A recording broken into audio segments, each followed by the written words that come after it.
Tom, the car I left with you is surrounded by iron bars. I got a call from my brother Tom, who said he was back from his overseas assignment after a year to pick up his car. Apparently, he had left his car parked in the parking lot of the hotel I run. What?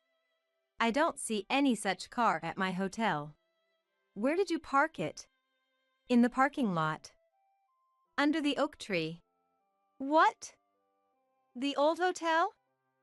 I sold it and relocated 10 years ago. What? I heard that hotel was sold to some gangsters. You! Unauthorized parking! I hear a terrifying voice over the phone. No, Tom's voice trembles with fear. I imagine him surrounded by gangsters. This is the retribution for treating me like a slave since I was little. I don't care what happens to him. My name is Maria. I'm a 42-year-old working housewife. My family has been running this hotel since my father's grandmother's generation. Needless to say, it's quite popular, and we're sometimes fully booked during the busy season. However, the recent social situation has hit us with a recession as well. We've finally started to bounce back recently, and my parents and I have talked about how glad we are that we persevered. By the way, my husband Mike and I are planning to take over this hotel in the future. That's why both Mike and I are strictly educated by our parents every day. The work is very hard, but the words from our guests, like, "This is a really nice hotel," or, "Thank you, I'll come again," give me the encouragement to keep going. Now I work as the hotel's successor, but I used to be a child running around like Tom's slave. My brother Tom, who is 3 years older than me, is quite a strong-willed person. He can't stand not being number one and thinks that all of our parents' love should be focused on him. But naturally, our parents loved us equally without any sibling discrimination. Tom didn't like that. Of course, when you do something wrong, you get scolded, but Tom would push his mistakes onto me. And he would deliberately do bad things. For example, he would sneak into a guest room that we were told not to enter, eat snacks in a beautifully cleaned room, or bring in toys and scatter them around. He would even destroy the room's amenities. He even broke the window glass of a room that was famous for its magnificent view of the courtyard. Tom was constantly doing things, from malicious to petty mischief. And he would blame it all on me, saying, "Maria did it." At first, even my parents believed Tom's words and scolded me, but if that kept happening, they would surely think it was strange. The decisive factor was when Tom came in while I was helping my mother clean and said, "Maria broke the room amenities again." There's no way I could have done that when I was with my mother the whole time. At that point, his misdeeds were fully exposed, and he was severely scolded by our parents.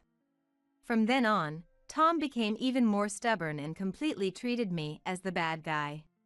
He would make false accusations like, "It's your fault I got scolded," and say, "If you feel bad about it, do as I say."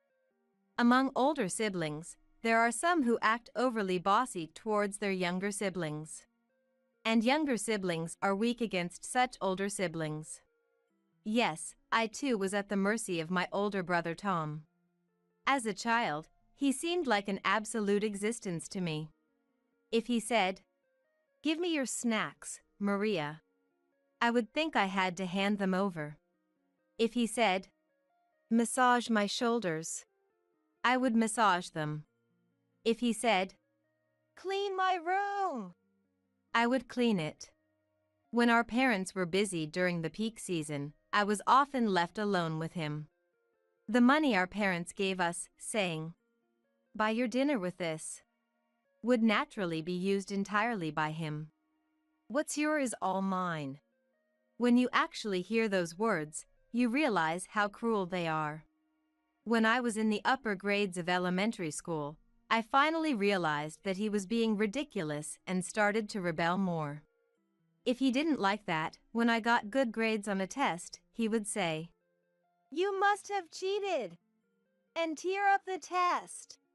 If I prepared for school the day before, the next morning I would sometimes find my textbooks and notebooks scattered around or thrown in the trash.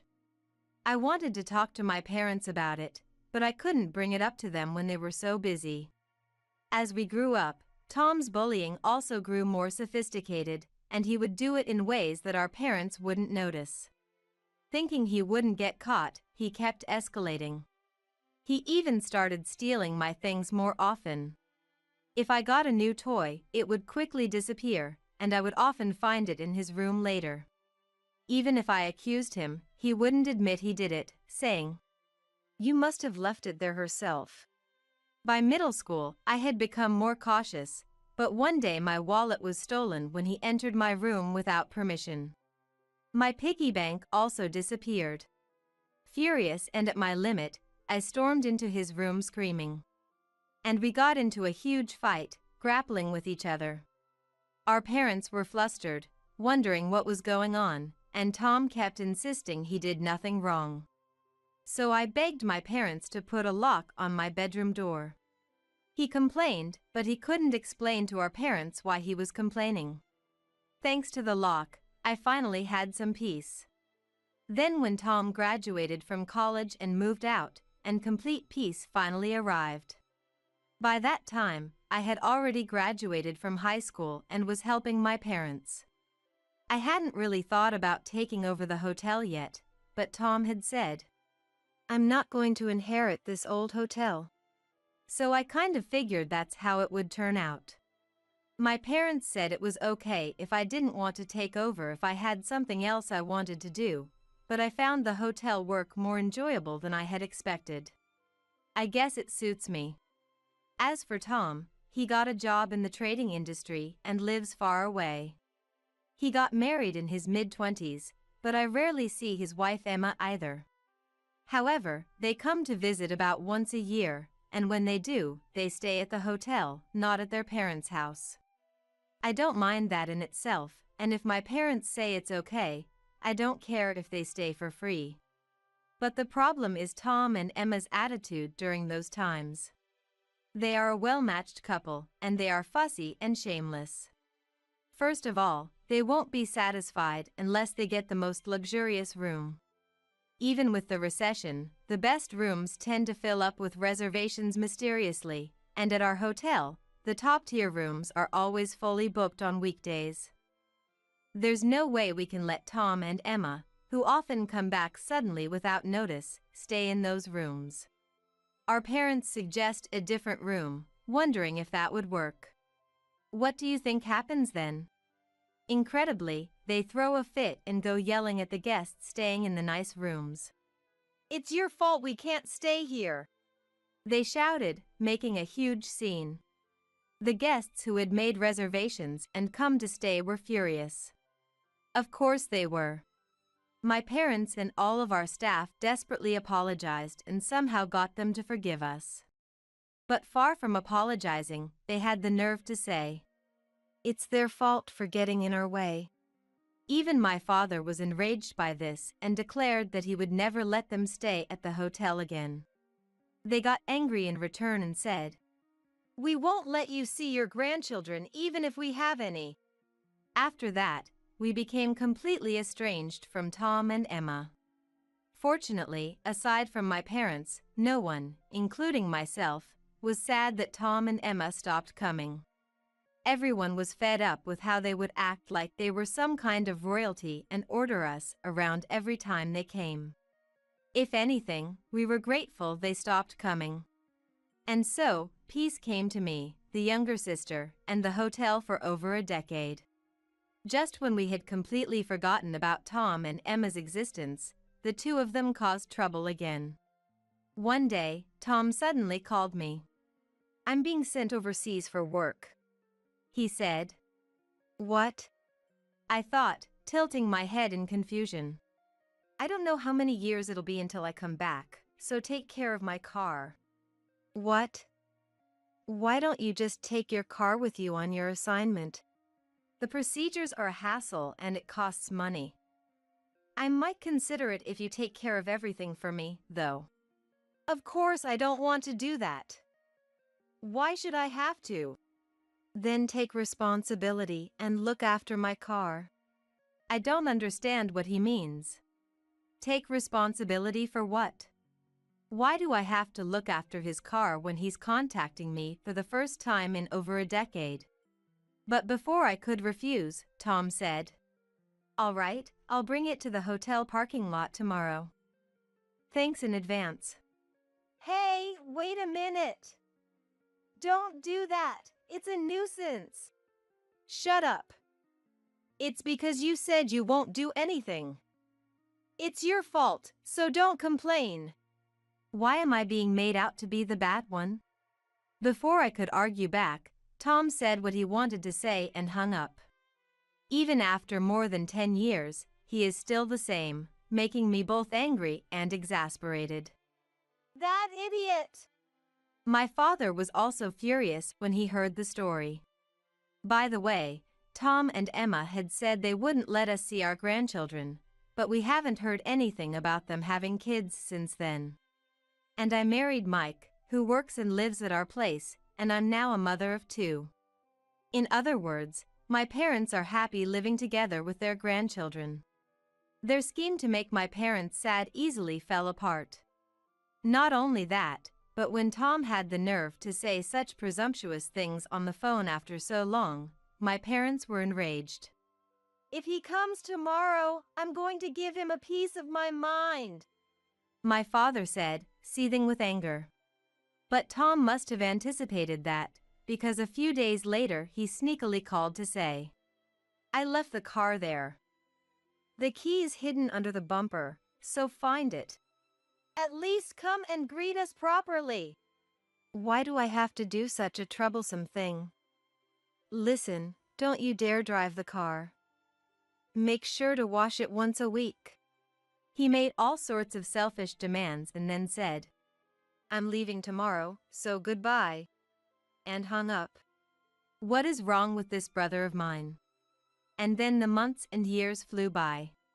It's been a year since he was sent overseas. Long after I had completely forgotten about him, my phone rang.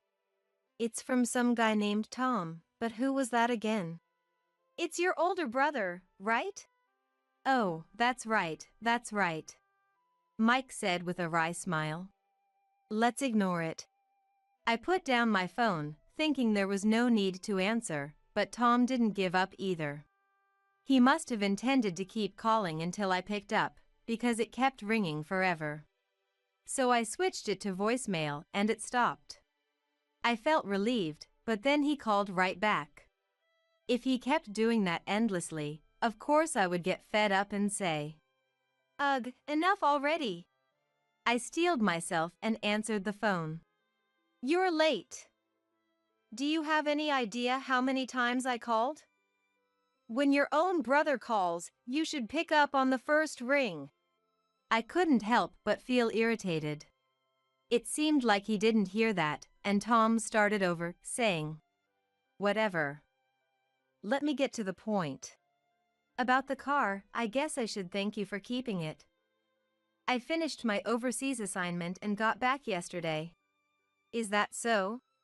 I replied half-heartedly. "So I'm coming to pick up the car." "What?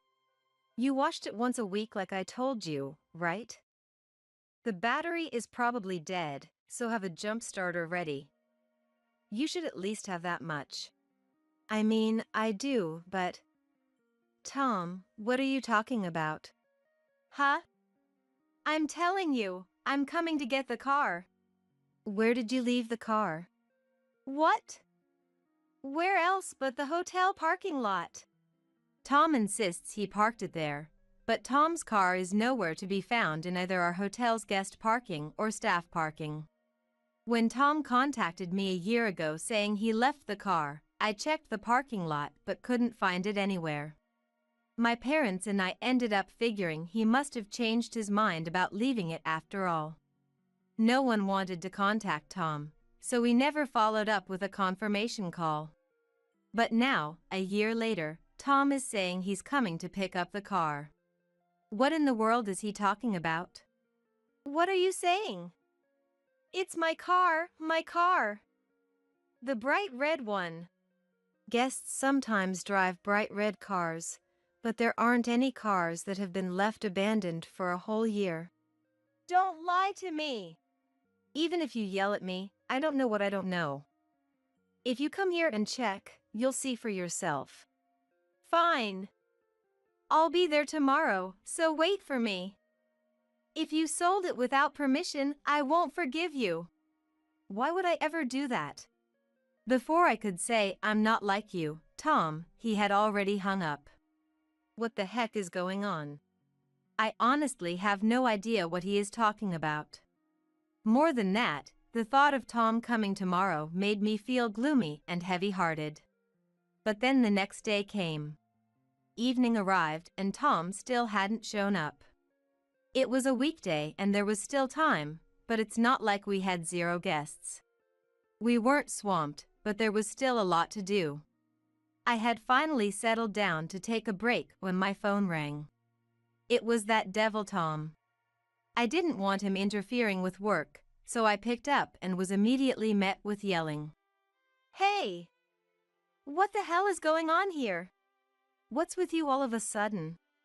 I came to the hotel parking lot, but something seems off. Huh? Tom, you're here? I glanced out the window. The parking lot was right past it, but there was no sign of Tom. If he was shouting this loudly, you'd think I could hear him even without the phone. He should have just come directly to the hotel in the first place. Wait, what is this? The hotel is gone. What? Emma? It seemed like she had taken over the phone. Apparently, Tom had come with his wife to pick up the car, and they were both shocked. I was wondering what in the world was going on, but Emma's words made it click. What do you mean, the hotel is gone? There's no sign, and the exterior has been remodeled. It looks similar, but it's something else. And there are a bunch of black cars here. What are those? Don't tell me, that place is. I tried to explain, but it seemed like he had handed the phone back to Tom, who yelled again. Explain it to me.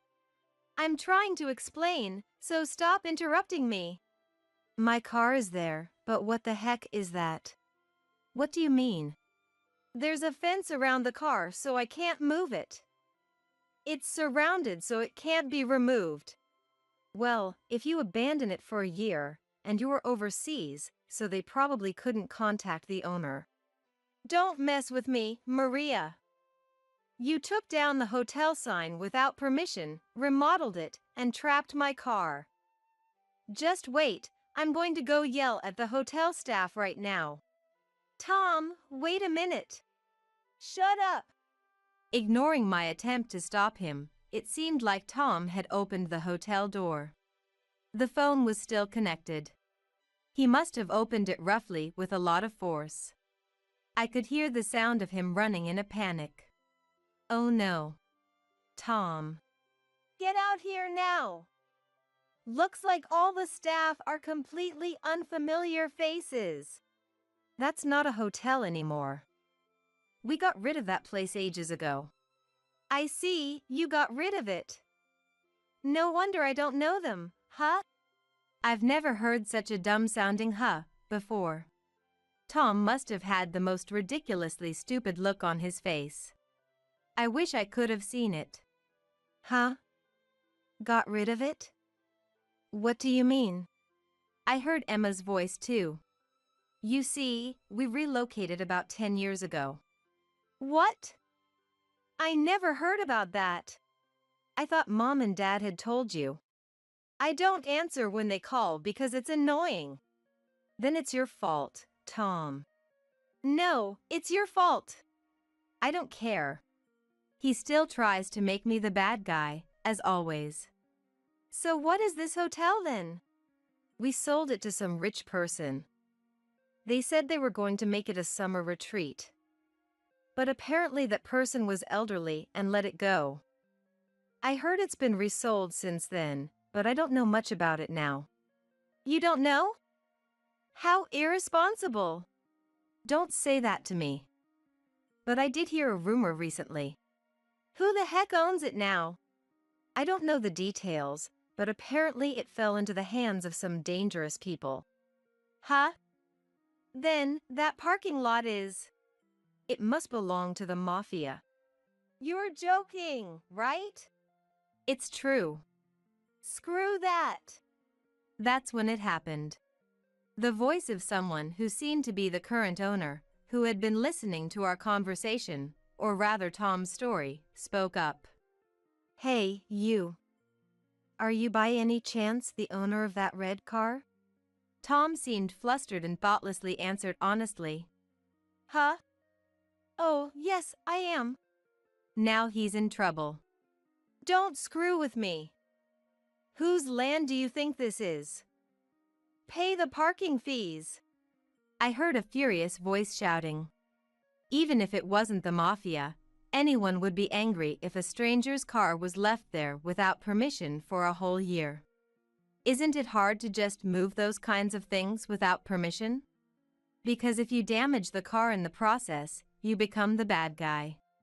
So they must have put up a fence to make sure no one could just drive off with it. I could hear someone who sounded like mafia yelling on the other end of the phone. Tom seemed to be completely cornered. Tom sounded scared as he shouted into the phone. I'm in big trouble because of you. Get over here and explain. Maria, do something about this. He was pleading for help. I immediately said, "Oh, I have another call waiting. I'm going to hang up now." And hung up on him. I could hear him yelling, Hey, hey! But I ignored it. That was a waste of time. I looked at the clock and saw that my break was over. I sighed and went back to work. Apparently, Tom contacted our parents after that. He was panicking and flustered. He must have been cornered by some really scary people. But even the mafia can't do anything too crazy these days. Apparently, they offered to let him off if he settled with them or met their conditions. So that's why Tom came crying to our parents. Tom called my dad while I was with my parents. But my parents have decided not to coddle him anymore. They pushed him away, saying, "You're an adult now. Take responsibility for your own actions." I could hear Tom's wailing voice over the phone on speaker mode. No way. I'm unemployed now. I don't have any money. Unemployed? My parents and I were surprised. Tom, weren't you on an overseas assignment? I got fired. What? Apparently, Tom had volunteered for the overseas assignment, but he turned out to be completely useless. Tom has no foreign language skills whatsoever. He didn't even have the minimum skills required for an overseas assignment. I wonder why they sent someone like that overseas, but it's not my place to point that out. Tom probably told the company something like, "French? No problem for a talented guy like me." As a result, he couldn't communicate with clients, and in the end, he snapped at them and yelled, infuriating them. A big contract that was about to be finalized fell through, and he was fired for causing damage to the company. The overseas assignment was supposed to last several years, but there was a reason he came back after just 1 year. In other words, there was a possibility of unauthorized parking for a few more years. It's a terribly chilling story. I thought I could get some money if I sold the car. Tom sounded dejected over the phone. None of us listening had any reaction. In any case, it's your responsibility. Figure it out yourself. My father said and hung up the phone. I guess this is where we have to harden our hearts.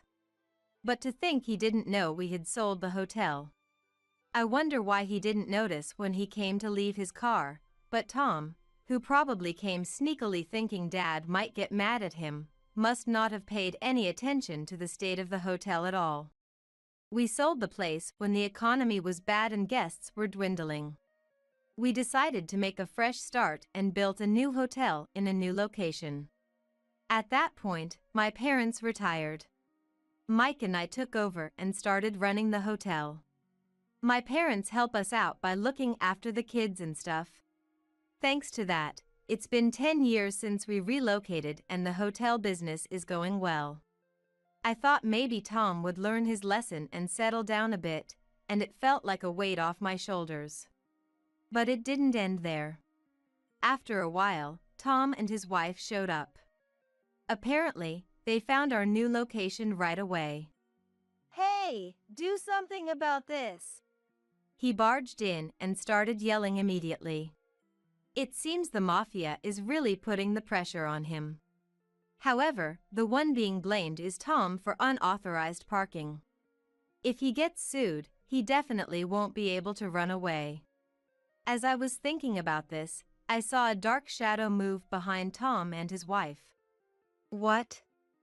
What is it? A chill ran down my spine. There were scary-looking people in black suits and sunglasses, probably mafia, squirming around.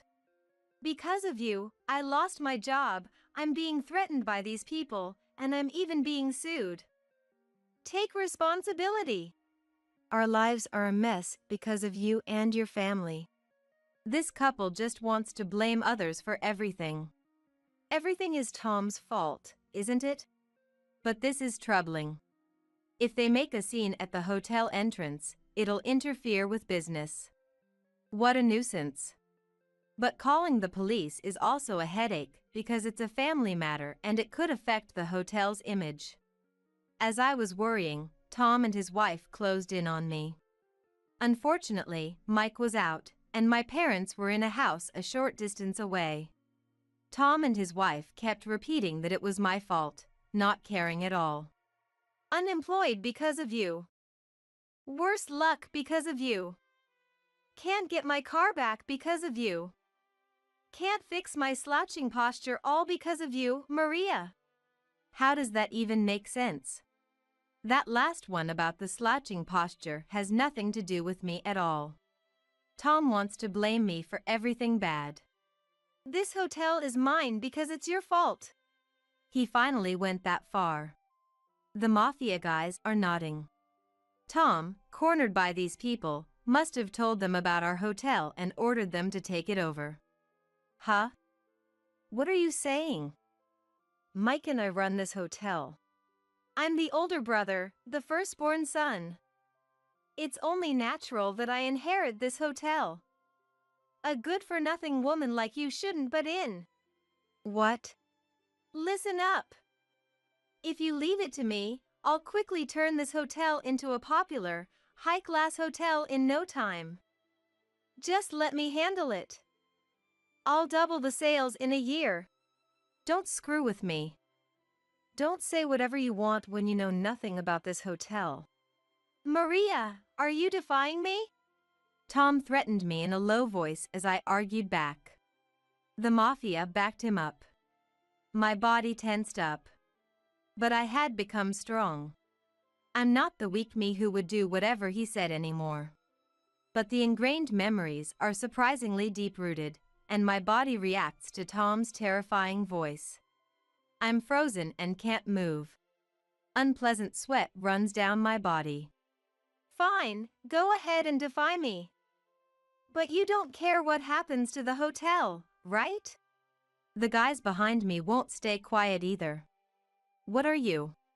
I have nothing left to lose. In this day and age, if I flood the internet with bad reviews, a hotel like this will go under in no time. What did you say? Even though we relocated, the hotel name is the same as before. We've tried to carry on the desire to let guests enjoy themselves since the hotel's founding. Is Tom saying he'll ruin this hotel, the one that's been in our family since our grandmother's generation? He is grinning nastily. Those eyes are serious. It's the same old Tom who used to harass me. The Tom who stole and took my things. Are you trying to take something precious from me again? I can't hand over the hotel to a Tom like this. But if I oppose him and he throws a tantrum or spreads rumors, what will happen to us? Tears welled up in my eyes as no good ideas came to mind. That's when it happened. Are you saying the management of this hotel is changing? A woman's voice came from behind me. I turned around and saw a woman who had been working for us since before we relocated. She stood next to me and glared at Tom and the men in black. Maria and her husband have been running this hotel with care. Even if you're the previous owner's son, I don't appreciate you meddling. What did you say? Tom glared back at her with a look that said she was being cheeky, but this veteran who had known us since we were kids didn't back down. Then another figure joined on my other side. That's right. Maria is doing an excellent job managing the hotel. Our hotel has a very good reputation. Even if you badmouths it, the people who have actually stayed here won't stay quiet. It was the manager. He had been here even longer, an elderly man with a dignified presence. Many staff members had gathered. Nearly all of our staff. They must have heard the commotion and rushed over. We won't hand over this hotel, said the veteran woman. It's not your place to interfere, said the manager. This hotel belongs to Maria and her husband. Everyone chimed in. Tears welled up in my eyes. There are people who acknowledge my hard work like this. What I've been doing all this time wasn't wrong. Come to think of it, my mother scolded me a lot. The longtime staff and manager scolded me a lot too. But I worked hard, determined not to lose. I desperately thought about how to make a hotel that guests would enjoy. I felt like all that hard work had paid off. Holding back the tears that threatened to spill over, I glared at Tom and his wife. I won't lose anymore.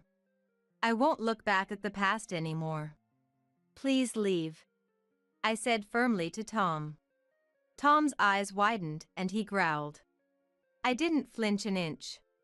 It was a tense situation, but immediately after, Get out! A loud voice came from behind me. Get out! Get out! I don't know what you're scheming, but you're definitely trying to ruin this hotel. Get out! It was a hotel guest shouting that. That's right, that's right. I look forward to healing from work fatigue here more than anything. Like I'll let you interfere with that. Get out! Another guest shouted. I like writing my manuscripts leisurely here while gazing at nature in the quiet. If you become the owner, I'm sure it'll be too noisy to write. I get inspiration from my work here. Don't interfere. Even if you write bad reviews online, we'll overwrite them with good content. Guests shouted one after another and confronted Tom. I watched in surprise. The staff next to me were in tears. That's right, it's wonderful. To think there are so many people who love this hotel. This moment is irresistible. Nothing makes me happier than being told we did a good job. It truly brings me joy when people say they'll come again. Glared at by the staff and guests, even Tom and Emma were overwhelmed. The mafia froze too. Then one of the guests stepped forward. I'm a former detective. Those words just now, could they be a threat? Tom panicked at the word detective. The mafia also braced themselves. I didn't mean it like that. Another guest stepped forward. I'm a lawyer. If it's a threat, I'll do everything in my power to protect this hotel. So, what'll it be? Tom and his wife visibly turned pale. They stumbled over each other's feet and ran outside. The mafia followed suit and fled. And he said, Who would want a place like this? This kind of hotel will go under in no time anyway. That's right, that's right. We have no business with a place like this. Emma shouted too. And with that, they ran away. The moment Tom, his wife, and the men in black disappeared from view, my strength left me and I sank to the floor. We did it. The guests returned to their rooms as if nothing had happened. I'll have to thank them properly later and make dinner extra luxurious tonight. When I looked at the staff, they were all smiling. I silently nodded and returned their smiles. Amidst the excitement, an out-of-place voice rang out. Huh? What? What happened? We laughed again at the stunned look on Mike's face as he finally returned. I don't know what happened to Tom and his wife after that.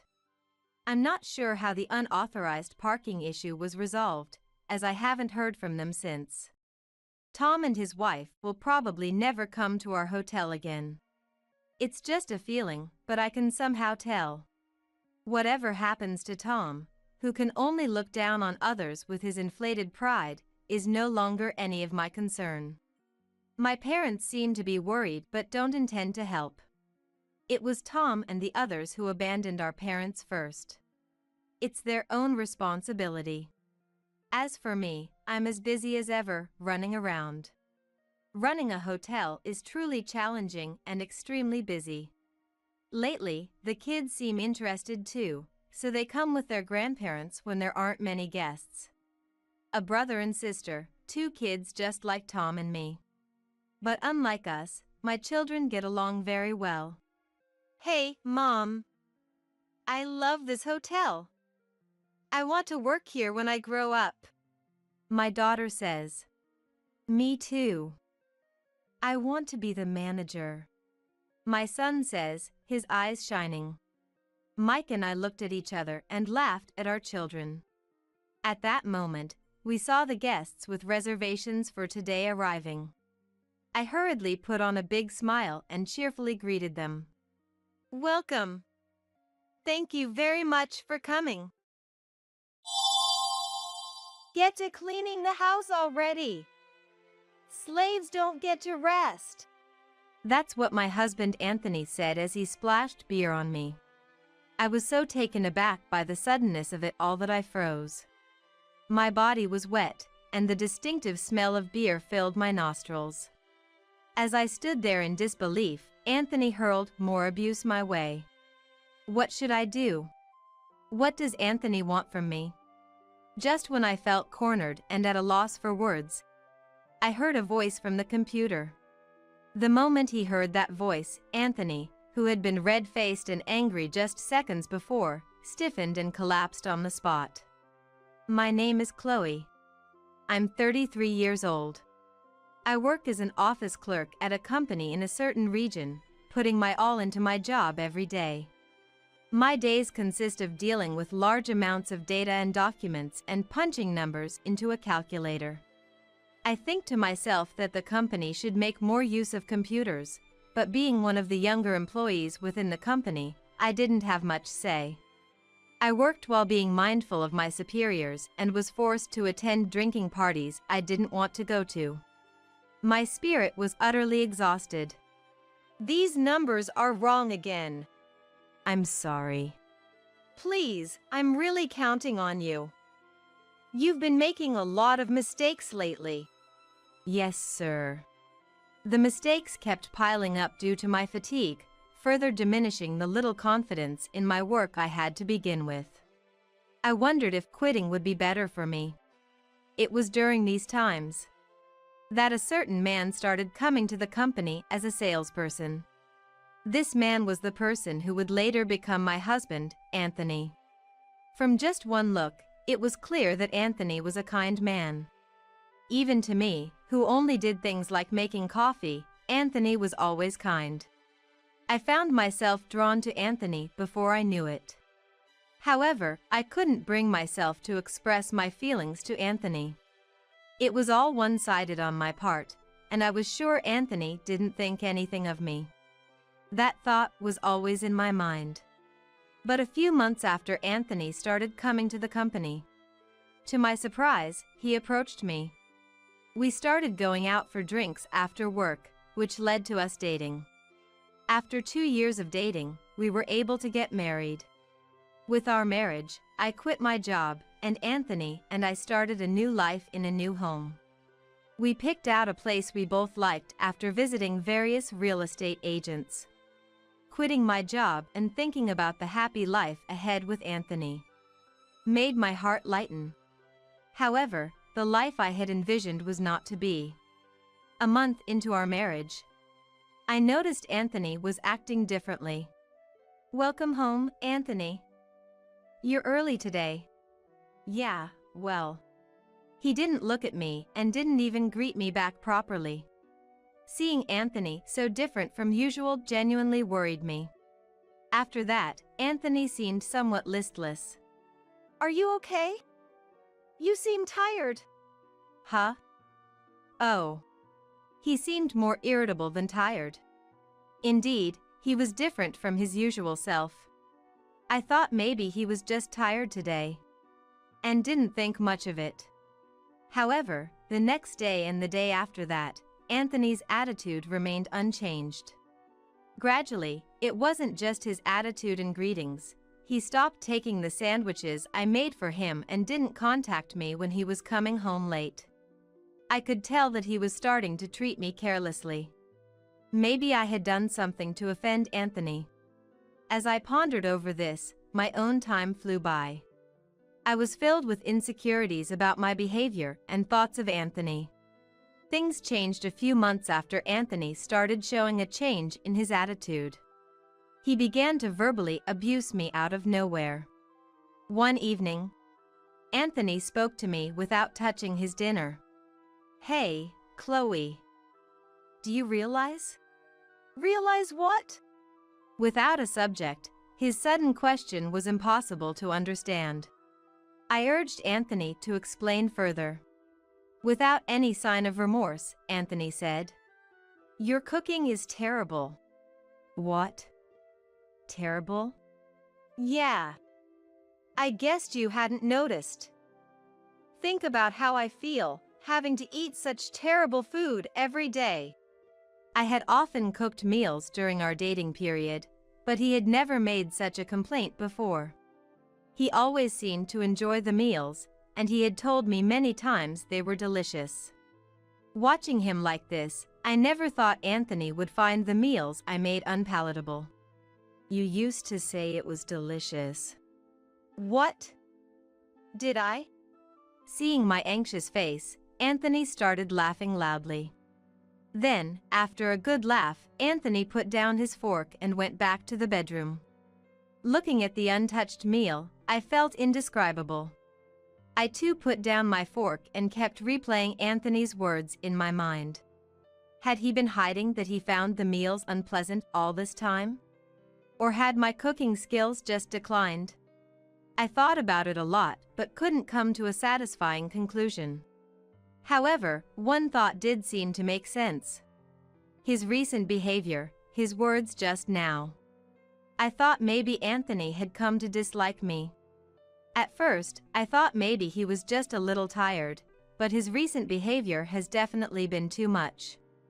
The Anthony I knew would have told me if he was tired. It must be so.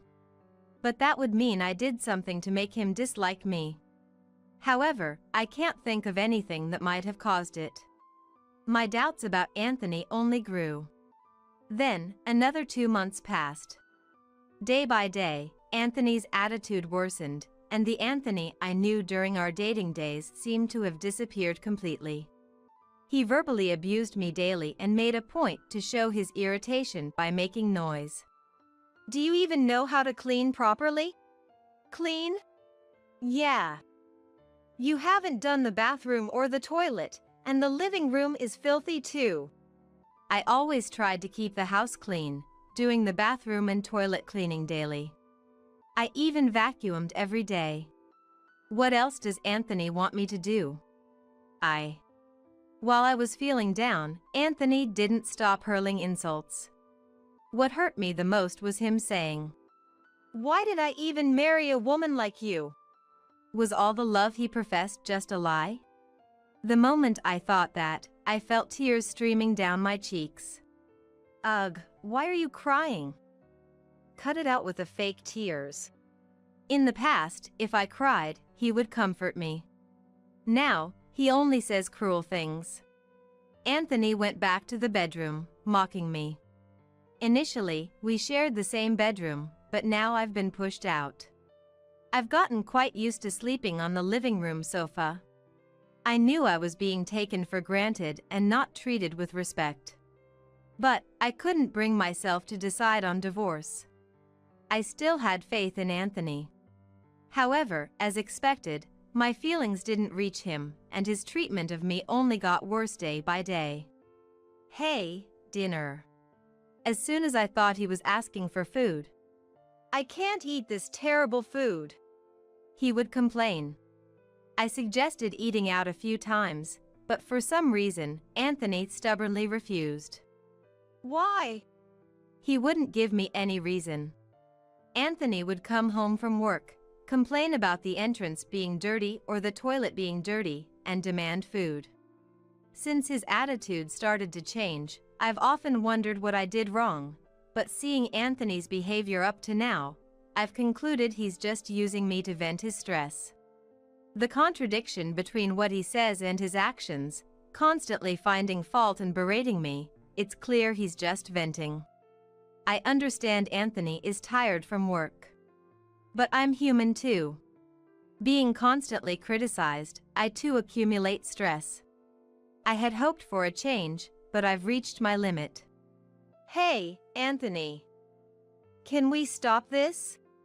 I gathered my courage to talk to Anthony. I don't know if it's because you're tired from work, but can you stop taking it out on me? I'm also stressed from being criticized by you every day. Anthony looked at me in surprise, speechless. Huh? What are you talking about? It's just like I said. You come home and immediately start complaining about me. I'm trying my best, you know? Anthony was half laughing as he listened to my words. But as soon as I finished speaking, his face turned red with anger. You know what?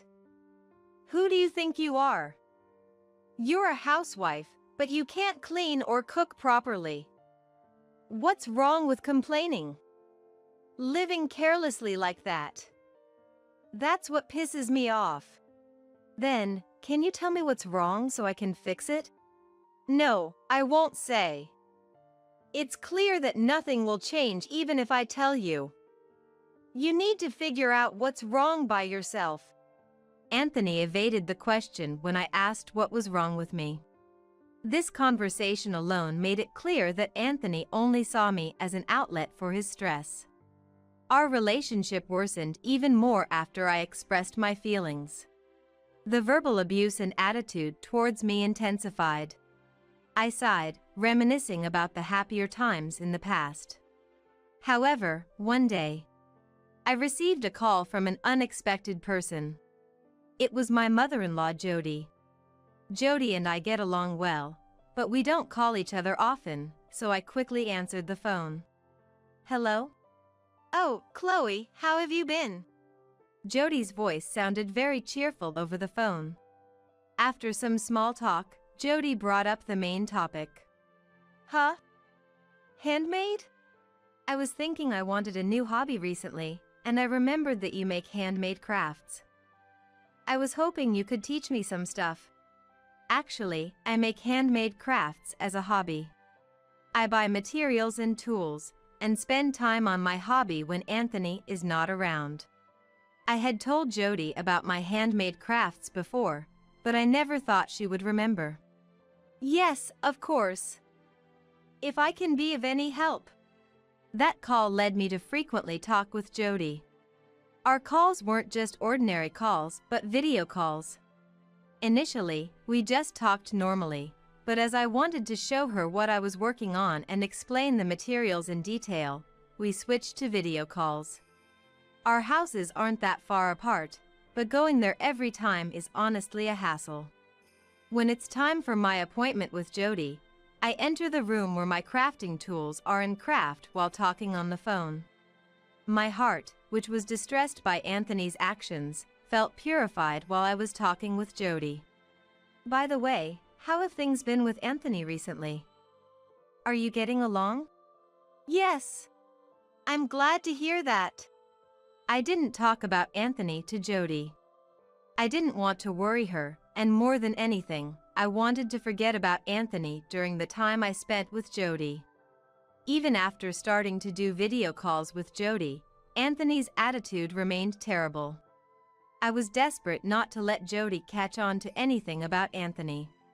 However, one day, an incident happened. It was a few weeks after I started doing video calls with Jody on a Saturday. As usual, after finishing housework, I was on a video call with Jody when the door to the room opened. Anthony!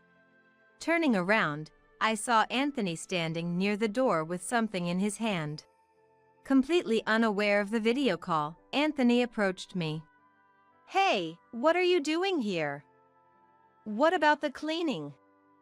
The laundry? Why aren't you doing them? I've already done them. What are you talking about? Didn't you see? Huh? I didn't see anything. Well, he had been watching TV in the living room the whole time, so his response was expected. You're always just watching TV. What? Shut up.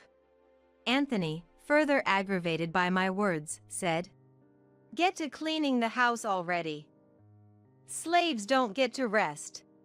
And then he splashed something he was holding on me. I soon found out what it was. It was beer. I was drenched in beer, smelling of it all over. And Anthony laughed at the sight. Shocked by the suddenness, I was speechless. If you understand, then get to work. Then, he kicked over a stack of books nearby. Anthony's mocking laughter filled the room. I couldn't take any action and just watched as the books got soaked with beer. But then, Is that all you have to say? I heard a familiar male voice from the computer. Huh? Dad? Yes, the voice was that of Anthony's dad. My father-in-law, Liam. What are you doing? I saw everything. You verbally abused Chloe and then splashed beer on her. When did you become such a terrible person? It's a misunderstanding, Dad. That's not what it was. As Liam began to speak, the bravado from before was nowhere to be seen in Anthony, who now appeared completely cowed. Despite seeing Anthony like this, Liam didn't stop his anger. What misunderstanding? It doesn't seem like this was the first time, was it? What are you playing dumb for? Really, when did you change like this? Liam was clearly exasperated. It's understandable to be dismayed if your own son was doing such terrible things. Ignoring Anthony, who was just standing there with his mouth open, Liam made a proposal to me. Chloe, won't you come to our house right now? Right now? Yes. I'm worried about leaving you in that house. If it's okay with you, I can come to pick you up right away. I was honestly surprised by Liam's invitation. But, thinking about it calmly, staying with Anthony alone, I really couldn't predict what he might do next. Would that be okay? Of course. I'll be there soon. Anthony, if you do anything to Chloe, you won't get off lightly. With that, Liam hung up. I immediately started preparing to go to my in-laws' house, waiting at the entrance for Liam to arrive. Anthony didn't do anything to harm me, looking uneasy instead. A few minutes later, my in-laws arrived, and I headed to their house with them. When Liam opened the front door, Anthony looked frightened in a way I had never seen before, clearly very afraid of Liam. Anthony, you should spend tonight reflecting on your actions alone. Understand? Dad, I'm sorry. What are you saying? The person you should be apologizing to isn't me, it's Chloe. Just think about what you've done alone. Reflect on it. Got it? Liam said this and led me outside. I had managed to change my clothes but didn't have the chance to shower. Liam wrapped a towel around my body and put me in the car. A few minutes later, when we arrived at my in-laws' house, Jody was waiting for me. Chloe, are you okay? I'm sorry. Jody gently embraced my shoulder and led me to the bathroom. Take your time. There are clothes and towels here for you. Thank you. The events had unfolded so suddenly that my mind was still trying to make sense of everything. After taking a bath, I changed into the clothes provided and headed to the living room. Thank you for the bath. Don't mention it. Liam was looking grim, and Jody appeared concerned as they sat on the sofa. I took a seat on the sofa as Jody urged me to. Chloe, can you tell us everything that's happened up to now? It wasn't the first time, was it? Well, please, Chloe. I didn't know where to start and kept silent. But my in-laws patiently waited for me to speak. A few minutes later, I began to recount everything that had happened since our marriage and why I hadn't consulted them earlier. They listened quietly until I finished speaking. And so, it came to what happened earlier. Why didn't you tell us? I didn't want to worry you. I'm sorry.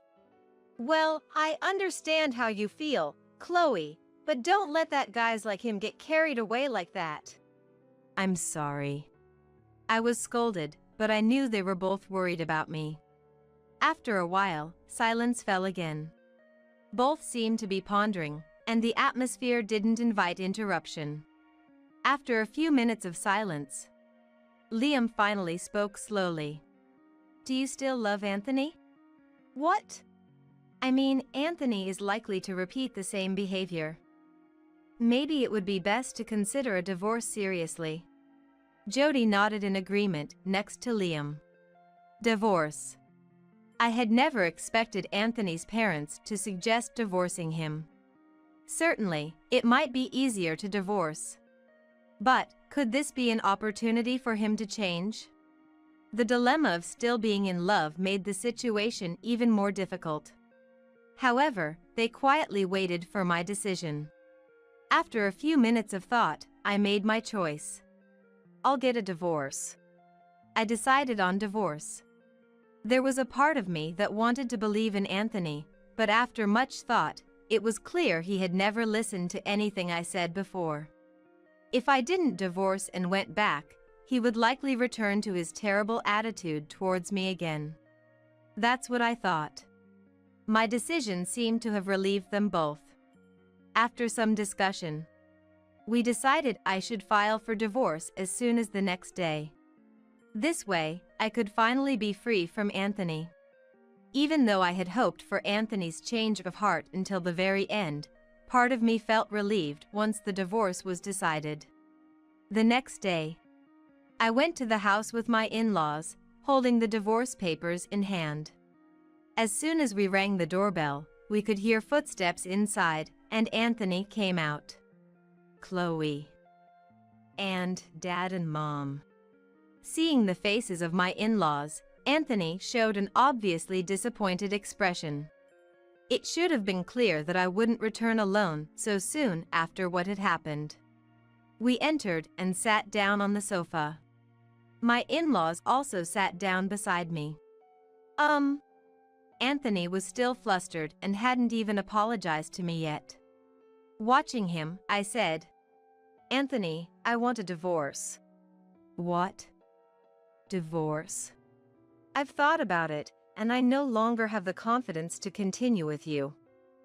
If we start living together again, your attitude will just revert back, and over time, you'll forget about what happened this time and repeat the same behavior, won't you? That's not. Can you say for sure that won't happen? Besides, you haven't properly apologized to me yet. It's clear you haven't reflected at all from your actions. I'm sorry. Anthony quickly apologized after hearing my words, but it was too late. I had no intention of forgiving Anthony anymore. It's too late for everything. Just sign the divorce papers quickly. With my in-laws on my side, I could boldly express my thoughts to Anthony. Too late. Anthony, what were you thinking last night? Not even apologizing to Chloe, and now you're surprised to be faced with a divorce. If you were aware of how terrible you've been, being divorced wouldn't come as a surprise. I did do terrible things, but I never thought it would lead to divorce. Not expecting to be divorced? You really have a blissfully ignorant brain. Anthony shrank back at my words. All his bravado seemed to have been left somewhere far behind. In the end, Anthony reluctantly signed the divorce papers. Our relationship ended without a single sincere apology from him. By the way, as I was packing to leave the house, I asked something that had been on my mind. Why did your attitude change all of a sudden after we got married? There was nothing like this when we were dating. Reluctantly, Anthony opened up. I didn't want to be looked down upon. That's all. Looked down upon? Did I ever act like that when we were dating? No, you didn't. Keep your weird fantasies in check. It's really unbelievable. Okay. With that, I left the house with my in-laws, never to return again. I felt a bit sad to leave the house itself, to which I had grown attached. After filing the divorce papers, I stayed with my in-laws. Being a housewife without my own income, my in-laws told me I could live with them. Of course, I was nervous at first. But gradually, I got used to the atmosphere of my in-laws' house and could even enjoy doing handicrafts with Jody. During this time, Anthony tried to contact me, but Liam made it clear through my mobile phone. We're cutting all ties with you. And he never contacted me again. Anthony probably never imagined I would be living with his parents. Seeing that he tried to contact me even after the divorce, it was clear he still looked down on me. Divorcing such a man was the right decision. I can't thank my in-laws enough for encouraging the divorce. Now, a year after the divorce, I've started living on my own and working part-time, leading a fulfilling life. I felt it wasn't right to keep relying on my in-laws' house forever. Though I've moved out, I still keep in touch with my in-laws and continue to receive their support. They've treated me like their own family, even though we're not related by blood. My current goal is to repay my in-laws. What could I do to make them happy? Today, I continue to live with gratitude towards my in-laws.